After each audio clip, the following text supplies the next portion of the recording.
और कहीं ना कहीं तो मुझे थोड़ा सच्चा होना पड़ेगा अपने साथ कि एक है जो मैं चाहता हूं, बहुत अच्छी बात, तुम लिखो गोल्डन बुक में, लेकिन दूसरी चीज कि उस चीज को पाने के लिए प्राइस, कीमत, मैं कीमत क्या दूंगा।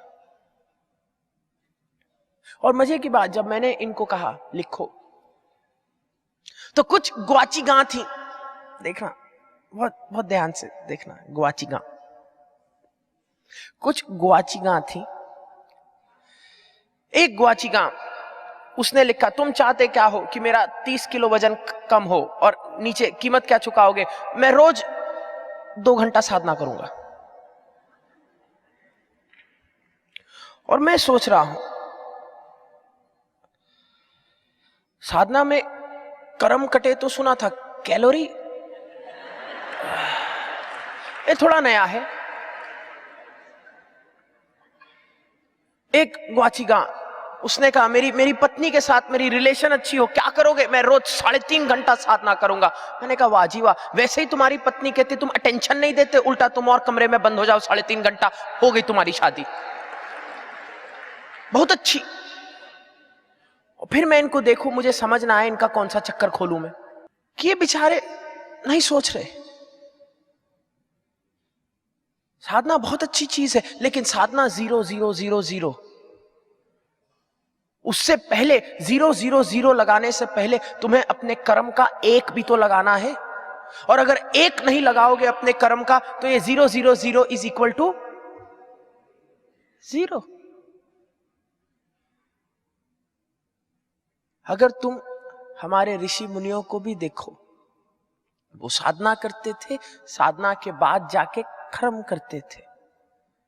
चाहे असुर को भी देखो, साधना की, साधना के बाद जाके कर्म किया।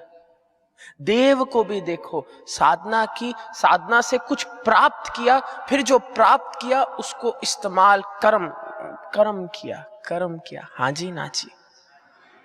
बाबा जी भी तो हिमालय में बैठ के तुम सबके लिए साधना कर सकते थे, लेकिन उनका आना, यहाँ पर बैठना, तुम्हें सिखाना, एक कर्म करना है। और ये कर्म कीमती है या नहीं तुम्हारे लिए?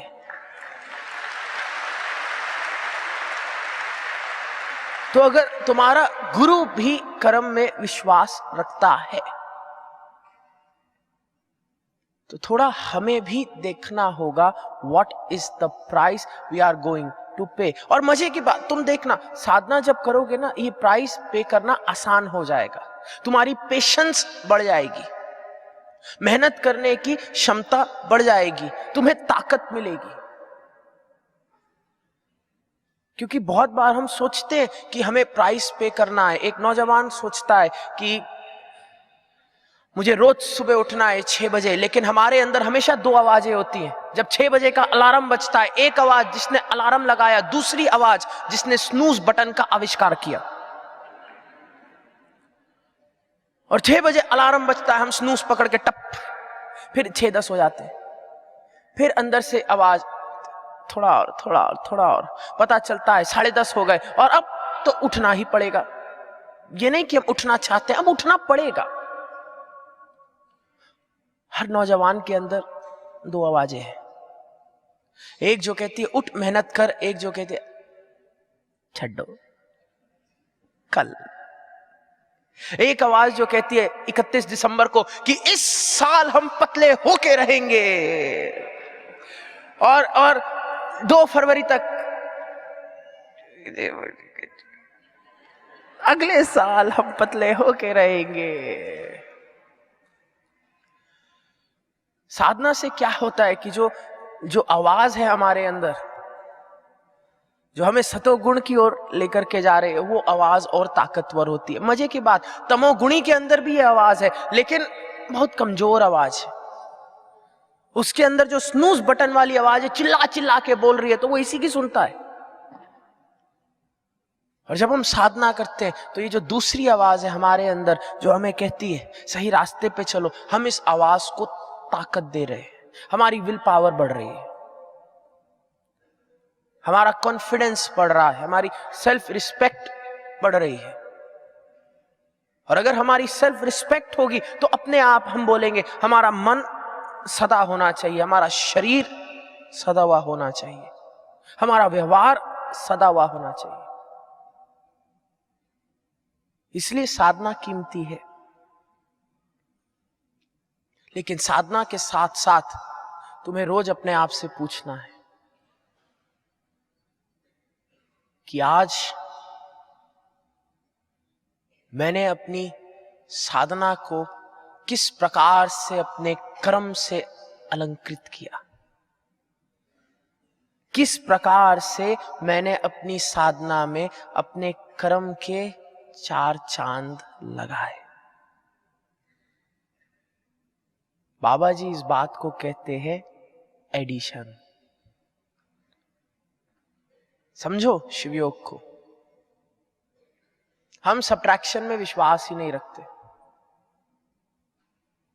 सब्ट्रैक्शन का मतलब कि अगर मुझे भगवान की राह पे चलना है तो मुझे क्या छोड़ना है, क्या छोड़ना है, क्या नहीं छोड़ना है। और अगर आपकी सोच सब्ट्रैक्शन बेस्ड है तो उससे एक बीमारी उत्पन्न होती है, साइकोलॉजिकल, जिसको साइकोलॉजिस्ट कहते हैं ऑब्सेसिव कंपल्सिव डिसऑर्डर। और ओसीडी का मतलब यह है कि मान लो मैं भगवान से बहुत प्यार करता हूं इसलिए मैं लहसुन नहीं खाऊंगा। पता नहीं, मैं भगवान से प्यार करता हूं, मैं लहसुन नहीं खाऊंगा, ठीक है लहसुन नहीं खाऊंगा। कहने को तो लहसुन छोड़ दिए, लेकिन ऑब्सेसिव कंपल्सिव अबाउट लहसुन। खाना खाने से पहले वो पूछेगा इसमें लहसुन तो नहीं। खाना खाते खाते वो तुम्हें भाषण देगा कि लहसुन क्यों नहीं खाना। कहने को छोड़ दिए, ऑब्सेसिव कंपल्सिव। भगवान को नहीं पकड़ा लेकिन लग रहा है कि मैं बहुत मेहनत कर रहा हूं। This is the illusion of hard work. Subtraction, जितना भी आप सब्ट्रैक्ट करते हो ये एक माया है। आपको लगता है कि मैं बहुत मेहनत कर रहा हूं, पर यह मेहनत किसी काम की नहीं है। दूसरा है addition. Addition, let me focus. ये नहीं कि मुझे क्या नहीं करना, बल्कि ये कि मुझे क्या करना है। मान लो एक शाही की डिब्बी है, इंक पॉट, उसको तुम्हें साफ करना है। 2 तरीके, एक हाथ अंदर डाल दो, निकालो बाहर, क्या होगा? हाथ भी मैले, जमीन भी मैली, डब्बी भी मैली। दूसरा तरीका, पानी लो, डालना शुरू करो और डालते रहो तब तक जब तक शाही खत्म ना हो जाए, अंदर सिर्फ पानी रह जाए। यहां शाही की डब्बी हमारा मन, जल हमारे एडिशंस। और इसलिए बाबा कभी ये नहीं कहते ये छोड़ो वो छोड़ो, वही कहते हैं ये करो वो करो। और एक दिन ऐसा आएगा जब तुम इतना ज्यादा कर्म अपने भीतर डाल दोगे, इतनी ज्यादा दिव्यता अपने भीतर डाल दोगे, शाही रहेगी ही नहीं। तुम कभी स्टडी करो बाबा जी के व्यवहार को,